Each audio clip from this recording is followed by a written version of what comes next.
Halo, selamat pagi semuanya. Perkenalkan, nama saya Egide Atyana Putra, bisa kalian panggil Atyana.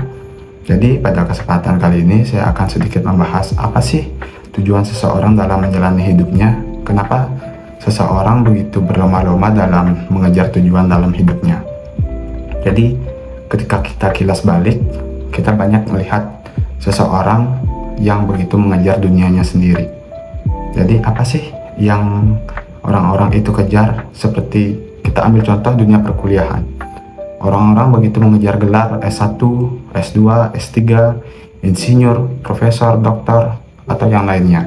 Contoh seperti pekerjaan, banyak orang-orang yang ingin menjadi atasan seperti HRD, seperti manajer, seperti supervisor, ataupun yang lainnya. Apa sih yang orang-orang itu cari di dunia ini? Tentu dari beberapa buku yang sudah saya baca, dan tentunya ada salah satu buku yang menurut saya menarik, itu dari buku Stephen Covey yang memiliki salah satu topik yang akan saya bahas pada kesempatan kali ini, yaitu mulai dengan tujuan akhir atau begin with the end in mind. Nah, jadi pada buku tersebut terdapat tujuan bagi seseorang dalam menjalani hidupnya. Jadi setiap orang yang dijelaskan di buku tersebut adalah orang-orang harus menjalani hidupnya untuk memiliki tujuan ke depannya. Jadi bukan sekedar untuk menjalani hari ini, apapun yang terjadi saya jalani, bukan seperti itu, tapi seseorang itu dituntut untuk mempunyai tujuan dalam hidupnya.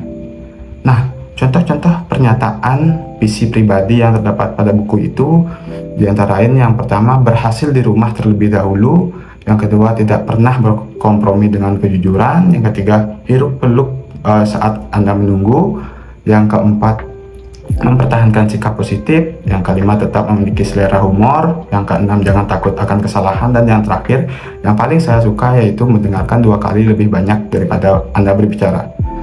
Nah, ketika kita simpulkan bahwa hidup memiliki tujuan, jadi seperti konten-konten yang beredar pada YouTube, pada aplikasi sosial media seperti TikTok, Instagram, banyak sekali anak-anak muda yang ingin mengejar 100 juta pertama di usia termudanya.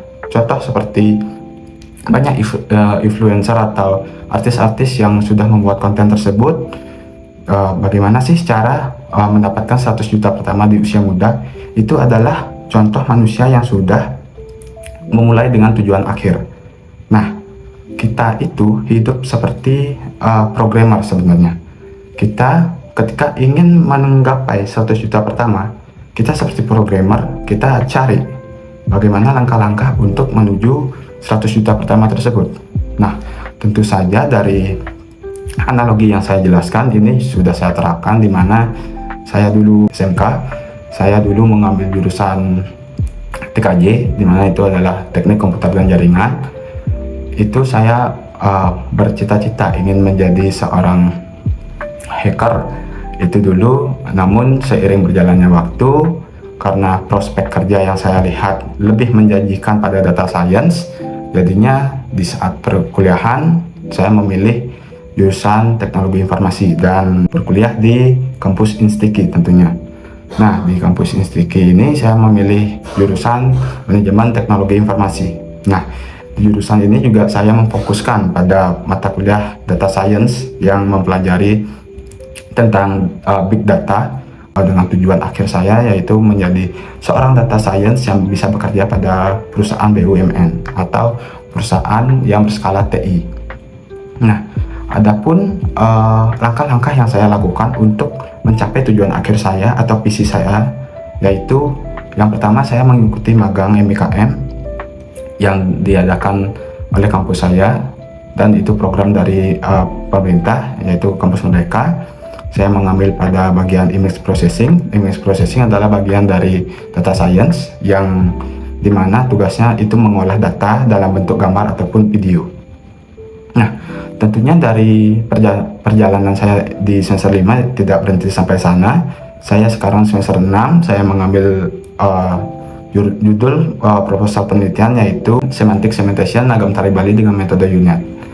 Nah, dari tujuan akhir yang saya gunakan dari awal, Saya ingin menjadi seorang lulusan TI yang berkecimpung atau berkompeten di bidang data science.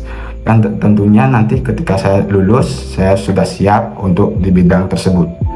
Nah, adapun langkah-langkah yang sudah saya terapkan sejak saat semester 5 sampai sekarang itu sudah sangat membuahkan hasil menurut saya pribadi, dan kedepannya saya akan lebih memantapkan diri untuk belajar. Tentunya dari semua pemaparan topik saya tadi dapat ditarik kesimpulan bahwa setiap manusia, setiap organisasi, atau setiap kelompok harus mempunyai tujuan akhir yang dicapai di dunia ini ataupun di dunia pekerjaannya.